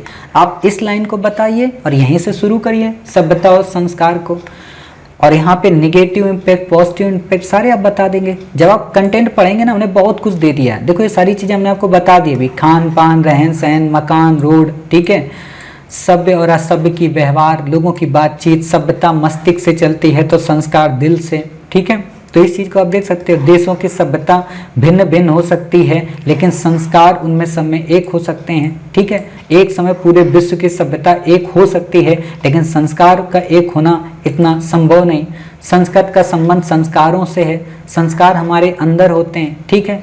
आत्मिक, पारिवारिक, सामाजिक विकास में सहायक होती है। सभ्यता भोगवादी है तो संस्कृत संयम सिखाती है। सभ्यता अपने लिए तो संस्कृत दूसरों के लिए। लंगर वगैरह बता तो रहा हूँ। जैसे सिंपल सी बात है, श्री आईएएस एकेडमी संस्कृति है तो इसलिए आपको पढ़ा रही है। सभ्यता भी होती तो भाई 2 लाख रुपए दोगे, ऐसा होता तो वो भी अपने अंदर है नहीं, ठीक है ना। परहित सरित, परहित जो होता है ना, दूसरों का हित करना दुनिया का सबसे बड़ा है कल्याण। आप भी आईएएस बनना है इसलिए थोड़ा ना बनना है कि अपने लिए फायदे में, दूसरों को मदद करोगे। और ये चैन ही तो बनानी है कि हम आपकी मदद कर रहे हैं, आप किसी और की करना, वो किसी और की करेगा, संस्कार अपने आप आ जाएंगे, ठीक है। विश्व की सभ्यता एक है पर देशों की संस्कृतियां भिन्न भिन्न है। मैंने बताया ना कि ऐसे सभ्यता मान लो, सभ्यता मनुष्य का बाहरी आवरण है तो संस्कृति उसका आंतरिक। वही बात नहीं, घुमा घुमा के वेशभूषा, बातचीत। मैंने बताया ना कि कुछ लोग अपने आप को, हाँ बताना चाहता हूँ यहाँ पे, अभी एक मैं गाना सुनना था, उसमें हैंडसम, जैसे आप लोग एक गाना सुनते हो ना, चिटियाँ कलाइयाँ रे, चिटियाँ कलाइयाँ में क्या है कि जिसकी कलाइयाँ खूब गोरी गोरी हैं, ठीक है, यानी कि जिसकी कलाइयाँ गोरी, एक तरीके का क्या हुआ, सभ्यता हुई। अगर किसी की कलाई काली है तो संस्कारी नहीं होगी क्या। जैसे आपको पता होना चाहिए कि फेयर एंड लवली में पहले नाम आता था फेयर एंड लवली, इसलिए लैंगिक भेदभाव का प्रचार था कि जो महिला गोरी होगी उसी के लिए फेयर एंड लवली है, काली के लिए नहीं है, या जो सांवली है उसके लिए नहीं है। तो फेयर एंड लवली को अपना नाम बदलना पड़ा, fair and lovely and glow, है ना, यानी कि निखार लाए, समझ गए। जैसे एक और आती है fair handsome, high handsome, high handsome. अब बात तो यही है ना कि आजकल की लड़कियां और आजकल के लड़के हैंडसम देखते हैं, अरे वाह वो कितना बेहतरीन दिख रहा है, लुक उसका कितना बेहतरीन है ये देखते हैं, उसकी लाइफ का अंदर का जो पार्ट है वो कैसा है ये नहीं देखते हैं। और इसीलिए ब्रेकअप होते हैं, इसीलिए सुसाइड होते हैं। लोग देखते हैं अरे वाह उसके मसल्स हैं, बॉडी है, बढ़िया सुंदर बना है, छोड़ दो अपने पुराने वाले को, नए वाले को पकड़ लो। ये क्या है, सभ्यता। तो ऐसे आपको अगर कोई एक व्यक्ति मिला है, अच्छा मिला है, तो उसी के साथ रहें, समझौता ना करें। रिश्तों में अगर समझौते होने लगते हैं ना, और रिश्तों में ऊपर नीचे, देखो हर एक के पास परफेक्ट नहीं होता है, किसी के पास। एक बात बताएं आपको, जो लड़कियां या जो लड़के ये कहते घूमते थे ना कि मेरी वाली ना बहुत अच्छी होगी, आज आप देख लेना जब उनकी शादी हो गई है तो जिसको उन्होंने छोड़ा है वो उनसे बेहतर थी जो आज उनके पास है, चाहे लड़का हो चाहे लड़की हो। लेकिन होता है ना कि उस समय उनको लगता नहीं मेरा वाला तो ऐसा होगा, मेरी वाली तो ऐसी होगी। तो ये क्या है, ये दिखावटीपन से बाहर निकले। सबको हैंडसम नहीं मिलता है, ऐसा नहीं कि अफ्रीका के लोग मूर्ख होते हैं। फिर क्यों क्रिस गेल को पसंद करते हो, मिल जाए तो भी फोटो खिंचाओगे। और वैसे कोई अगर काला व्यक्ति या सांवली लड़की मिल जाए, अरे वो तो ऐसी लड़की है। ये क्या है, आपके अंदर के बुरे संस्कार कि काली लड़की अच्छी नहीं होती है। वही हिमा दास जब टॉप करती है तो आप लोग खुश होते हो, और वही आपके मोहल्ले की लड़की है, अरे लड़की गोरी चाहिए थी, काली कैसे मिल गई। ये भेदभाव क्यों, यानी कि आपके संस्कारों में कमी है। आपके परिवार में पेट्रोल भराने का पैसा नहीं होगा, लेकिन बेटी के बाप से क्या कहोगे, स्कॉर्पियो देना, फॉर्च्यूनर देना, दहेज में 20 लाख रुपए देना। मेरे पिताजी बोलते हैं 20 लाख नहीं 20 लाख दो इसको, 20 लाख तय है, 20 लाख। एक बार हुआ यही, आपको छोटा सा इंसिडेंट बताते हैं क्योंकि आप लोग भी थक गए होंगे सुनते सुनते। एक बार मेरे पिताजी के पास एक सज्जन आए, मतलब मेरे पिताजी बहुत सारी शादियां करवाते रहते हैं और उनका एक ही काम है इस चीज़ को लेकर, मतलब कि किसी भी लड़की का अगर विवाह ना हो रहा हो और सामने वाला दहेज मांग रहा हो खूब ज़्यादा, या तो ज़िंदगी में दहेज मांगेगा नहीं, और या तो फिर मतलब शादी ही नहीं होगी, या वो सुधर ही जाएगा। तो एक लड़की के विवाह की बात चल रही थी, तो पिताजी के पास वो सज्जन महोदय आए कि भाई साहब एक पर्सन से हमारी वो बात तय हुई है, लेकिन वो सज्जन महोदय कह रहे कि हमें एक स्कॉर्पियो चाहिए और हमें 15 लाख रुपए चाहिए। तो पिताजी ने कहा मेरे को लेकर चलना। पिताजी गए उसके पास। वो सज्जन महोदय जो लड़के के बाप थे, लड़का अकेला, ध्यान देना लड़का अकेला, लड़के के बाप अकेले, मतलब लड़की की माँ नहीं थी, ठीक।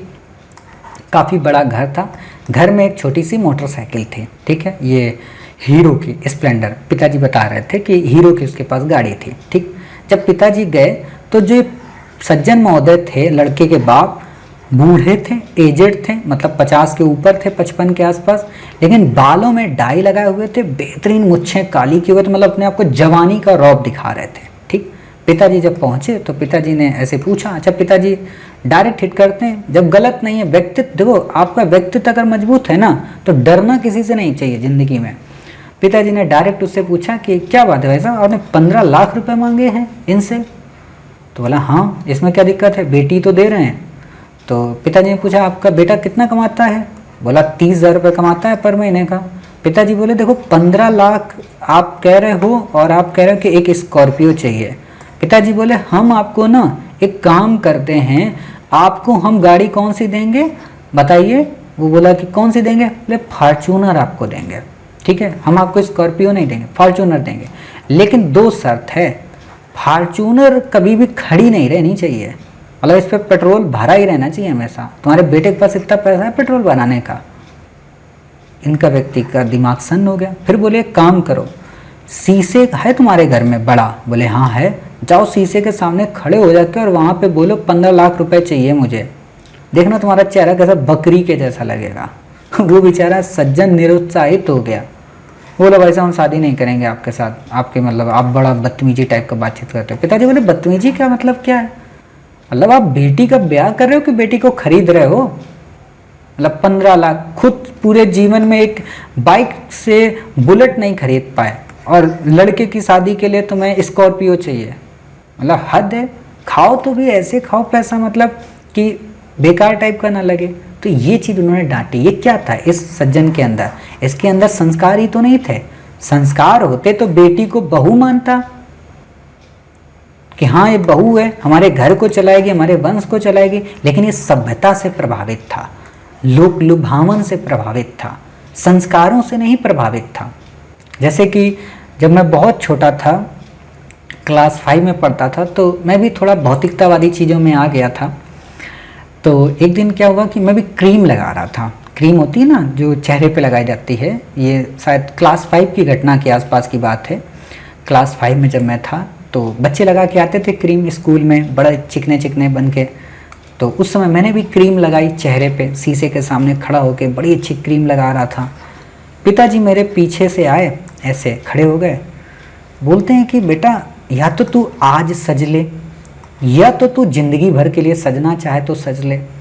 तो मैंने कहा मुझे ज़िंदगी भर सजना है, ऐसी कोई क्रीम है जो बिना ज़िंदगी में कुछ किए हमेशा मेरे चेहरे को ग्लो बना दे? बोले हाँ है ना, तू मेहनत कर, तू ज़बरदस्त मेहनत कर, देखना लोग तेरा लुक ही भूल जाएंगे। तो मैंने कहा अच्छा ठीक है। उस दिन के बाद से खुदा इस बात का गवाह है कि आज तक मैंने कोई क्रीम अपने चेहरे पर नहीं लगाई। समझ रहे? आज तक मैंने कोई क्रीम चेहरे पे नहीं लगाई, किसी प्रकार का कोई भौतिक आवरण अपने चेहरे पे नहीं ओढ़ा। सर्दी जब होती है, जब सर्दी आएगी तो सिर्फ एक क्रीम का उपयोग करता हूँ, वो भी बोरो प्लस का, क्योंकि चेहरा फटता है उस समय, ठीक है बस। उसके बाद कभी नहीं, बोरो प्लस का काम खत्म, फ्रिज में उसको रख दिया, अगले साल काम आएगी।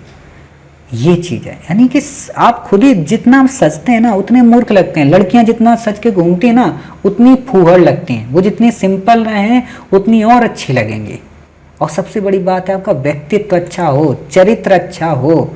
चित्र अच्छा होने से कोई फायदा नहीं, चित्र सबके अच्छे होते हैं, चित्र तो मतलब क्या बताएं हर एक व्यक्ति के अच्छे होते हैं, लेकिन चरित्र ही तो गंदा होता है। तो इन चीज़ों से बचना चाहिए। ये सारी चीज़ें इसमें बताई गई हैं, ठीक है, आप ये देख सकते हैं, ठीक है। सतत विकास से मिला भावी पीढ़ी को रास्ता, संस्कृत अनेक लेकिन एकता से वास्ता, सादगी ओढ़े हुए मिसाल तेरी भव्यता, सारी दुनिया से अलग है हिंद तेरी सभ्यता। इसको आप जब भारत के परिप्रेक्ष्य में आप लिखने के लिए आएंगे ना, तब आप वहाँ पे वो करेंगे, ठीक है। देखो कितनी अच्छी अच्छी मेहंदी लगाए हैं, ये हमारे संस्कार ही तो हैं कि मेहंदी लगाना चाहिए। अब ये देखो यहाँ पे हमने संस्कृत के बारे में सब कुछ दिया है। अब यहाँ पे 2-3 बच्चे ध्यान दें, 2-3 बातें। आपको ये कुछ नहीं लिखना है कि संस्कृत किससे बना है किससे नहीं बना है, बिल्कुल भी नहीं लिखना है। आपको यहाँ पे इन चीज़ों से लिखना है, यहाँ से पॉइंट उठाने हैं, ठीक है, यहाँ से पॉइंट उठाने हैं, क्लियर। आपको ऊपर से वैसा मतलब नहीं लिखना है। बेहतरीन बातें देखो, रीति रिवाज परंपरा जो हमने आपको बताया ना, सारी चीज़ें हमने बता दी हैं। मतलब अब आप इसे पढ़ोगे तो बहुत अच्छा लगेगा। जैसे जिस भगवान की पूजा करते हैं वो सभी सभ्यता कहते हैं, संस्कृत भी सूचित होती है, सरल शब्दों में उस विधि का प्रतीक है। ऐसी लैंग्वेज नहीं लिखना, सरल लिखना है। जैसे कला, संगीत, साहित्य, वास्तु, दर्शन, धर्म, विज्ञान सभी संस्कृत के प्रकट पक्ष हैं। संस्कृत में रीति रिवाज है, परंपरा है, जीने के तरीके हैं, पर्व हैं। अब जब ये बता रहे होगे तो इसमें बताओ ईद के बारे में, रमजान के बारे में, गुरु पर्व के बारे में, होली के बारे में, दिवाली के बारे में, लोहड़ी के बारे में, सब कुछ बताओ। यही तो मौका होता है अपने अंदर के अद्भुत और अदम्य ज्ञान को दुनिया के समक्ष प्रस्तुत करना। ठीक है, तो ये सारी चीज़ें आप पढ़ेंगे। आंधी, पानी, तूफान, प्राकृतिक विपदा में लोग कैसे मदद करते हैं, ठीक ऐसे आप बताइए। क्लियर? सभ्यता को मतलब क्या होता है। और एक काम करना, जब भी इसको पढ़ रहे हो ना, तो इसे बेहतरीन बेहतरीन लाइनें पहले अलग पेज में निकाल लेना। ठीक है, फिर उन लाइनों को देखना और फिर कहानियाँ बनाना, तब आपका ऐसे बहुत बेहतरीन होगा। ऐसे लिखोगे तो भाषा शैली नहीं बनेगी। इस पूरे कंटेंट को पढ़ो, बेहतरीन से बेहतरीन लाइनें निकालो, की पॉइंट निकालो, की पॉइंट को सामने पेज पे रखो, फिर रामायण लिखने को बैठो। ठीक है, और वैसे भी आपको 3 दिन में लिखकर एक ऐसे देना है मुझे, मतलब संडे को हमने आपको कराया तो आप बृहस्पति बुध तक हमें भेजें, जल्दबाजी नहीं होनी चाहिए इसमें। ठीक है, तो आप ऐसे समझ सकते हैं। देखिए हमने सब कुछ दिया है ना। आप इसमें स्मारक, सबका नाम नहीं लेना है, स्मारकों का बस उल्लेख करना है। ठीक, बाकी जब आप लिख कर भेजेंगे तो हम आपको बताएंगे। अब जैसे यहाँ पे है कि भारतीय संस्कृत की विशेषता, तो आप इनको हेडिंग बना के नहीं लिखेंगे, आप वैसे बताएंगे। जैसे हमने बताया ना कि भारत में कई संस्कृतियाँ आई, कई सभ्यताएं आई, लेकिन हम अपने अस्तित्व को हमेशा बनाए रखें, है ना। तो इस चीज़ को आप हमेशा ध्यान रखिए। इसको बेहतरीन तरीके से ऐसे आपको बताना है। संविधान से आपको जोड़ देना कि कैसे संविधान में हमारी संस्कृति का प्रभाव दिखता है। भारत का जो पुनर्जागरण है उसमें संस्कृति और संस्कार और सभ्यता के मध्य कैसे टकराव को हमने दूर किया। ठीक है, आप ऐसे बताएं। गांधी का व्यक्तित्व किस तरीके से सभ्यता से प्रेरित ना होकर संस्कार से प्रेरित था। राष्ट्रीय आंदोलन के नायकों का जो व्यक्तित्व था, चाहे पटेल हों चाहे लाल बहादुर शास्त्री हों, इनका व्यक्तित्व जो था वो संस्कारों से पोषित था, ना कि सभ्यता से। APJ अब्दुल कलाम, सचिन तेंदुलकर, MS धोनी साहब, ठीक है, इन सब का नाम ऐसे उल्लेख करिए ना, करंट से सीधे रिलेट करके। सभ्यता, संस्कृत, समाज, देश काल, यहाँ से भी आपको बहुत कुछ मिल जाएगा। राजनीति के बारे में बताइए, कई सारी महिलाओं का नाम लीजिए, मीरा कुमारी का नाम लीजिए, ममता बनर्जी का नाम लीजिए। ठीक है, संस्कारों में और भी कई सारे लोगों का नाम, जैसे आप मेनका गांधी जी का नाम ले सकते हैं। बिल्कुल, इनमें कोई किसी को दिक्कत नहीं होती। देखो कुछ ऐसे नाम है पॉलिटिक्स में भी जिनको लेकर सबका सम्मान रहता है। अटल बिहारी वाजपेयी को ले लीजिए, श्यामा प्रसाद मुखर्जी को ले लीजिए, पंडित दीनदयाल उपाध्याय को ले लीजिए। ठीक है, राजनाथ सिंह को ले लीजिए। ये काउंट्रोवर्सी में नहीं रहते। राजनाथ सिंह पे कोई काउंट्रोवर्सी नहीं करता है। मोदी जी पे, अमित शाह पे कर सकते हैं, लेकिन राजनाथ सिंह पे कोई नहीं करता। नितिन गडकरी साहब को ले लीजिए, मनोहर पर्रिकर साहब को ले लीजिए, है ना, इनको आप लीजिए, क्योंकि ये नैतिकता से पोषित होते हैं ये लोग राजनीति में। ठीक है, तो ये चीज़ें आप बताइए यहाँ पे, तो आपका उत्तर मतलब काफ़ी बेहतरीन हो जाएगा। ठीक है, और हमने वैसे बहुत कुछ बता दिया है। 1200 में क्या आप लोग 12,000 वर्ड लिख दोगे। ठीक है, जब दुनिया की ज़्यादातर आबादी जंगलों में भटक रही थी, तब प्राचीन भारतीय संस्कृत चरमोत्कर्ष पर थी। वक्त बदला, ज़रूरतें बदली, अब हम आधुनिक हो रहे हैं। ये पर एक असमंजस है कि हम सभ्य हो रहे हैं या हमारी सभ्यता का क्षरण हो रहा है। आप इस लाइन को भी उल्लेख कर सकते हैं कि ऐसा लगता है कि जैसे यहाँ से कुछ पॉइंट लो, मतलब ज़रूरी नहीं कि आप सब कुछ लो। आप इसको बताओ कि वर्तमान में कैसे हमारी संस्कृति का क्षरण हो रहा है, कैसे हमारी सभ्यता का क्षरण हो रहा है। ठीक है, वैसे बताओ। ये हमने फिर से आपको कंटेंट दिया नया, तो आप यहाँ से भी कुछ ना कुछ पॉइंट निकाल सकते हैं। मतलब हमने आपको बहुत इतना कंटेंट दे दिया ना कि इसके बाद संस्कृत और सभ्यता को कहीं से भी पढ़ने की ज़रूरत नहीं है। यहाँ तक कि संस्कृत के जो 4 अध्याय बुक है ना, उसको भी कंपाइल कर दिया है इसमें मैंने, तो आपको पढ़ने की ज़रूरत ही नहीं। इसके बाद भारतीय संस्कृत जीवन की विधि है, संस्कारों से पोषित बहुमूल्य निधि है। ठीक है, बच्चे से शुरू करिए, बच्चे के गर्भ से। ठीक है, संस्कृत का मतलब क्या होता है ये आपको नहीं बताना है यहाँ पे। ठीक है, आपको यहाँ से बताना है। ये वास्तव में हमने वहाँ पे बता दिया है आपको, ये रिपीटेड चीज़ें हैं जो हमने आपको पहले बताई हैं। ठीक है, तो आप जब पढ़ेंगे तो अपने आप समझ में आ जाएगा कुछ चीज़ें हाँ हमारी रिपीटेड हैं, उनको हमें लिखने की ज़रूरत ही नहीं है। ठीक है, तो इस तरीके से आप लिखेंगे, बेहतरीन तरीके से आप लिखिए, आराम से हमें भेजिए लिखकर। जब आप लिखेंगे, लिखिएगा ज़रूर। देखिए थोड़ी सी भी अगर कमी होगी तो हम उन कमी को दूर कर देंगे ना। वैसे भी कोई अपने आप में परफेक्ट थोड़ा ना होता है, सीखता है, धीरे धीरे बेहतर बनता है और बेहतर से और बेहतर बनता है। ठीक है, तो उम्मीद है आप सब लिखेंगे, लिखकर हमारे टेलीग्राम चैनल पर भेजेंगे। तो उम्मीद है आपको आज का ऐसे समझ में आया होगा, पूरा कॉन्सेप्ट समझ में आया होगा, हर एक चीज़ समझ गए होंगे। तो मिलते हैं एक नए ऐसे के साथ नेक्स्ट संडे। तब तक अपना ख्याल रखिए, स्वस्थ रहिए और ऐसे राइट करके हमारे टेलीग्राम चैनल पर भेजिए।